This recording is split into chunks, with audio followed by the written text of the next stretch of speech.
এখানকার পরিবেশটা এতটাই সুন্দর যে মানে এখানে আসার পর মাথার মধ্যে একটা জিনিসই শুধু ঘুরপাক খাচ্ছে। এখানে যদি আমি একা না এসে আমার প্রিয় মানুষটাকে নিয়ে আসতে পারতাম বা তাকে যদি এই সৌন্দর্যটা উপভোগ করার সুযোগ করে দিতে পারতাম, তাহলে হয়তো আমার এই ঘুরতে আসাটা সার্থক হয়ে যেত।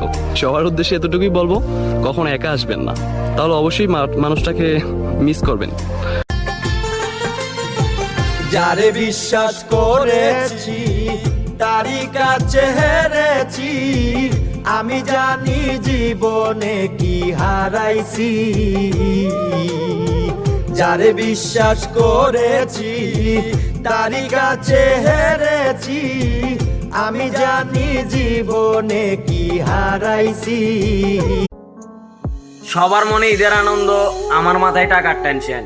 বুঝতে পারতেছেন, আমার মনে ঈদ উৎসব বলতে কিছুই নেই। শুধু পরিবারের আবদারগুলো মেটানোর জন্য মাথার মধ্যে ভরপুর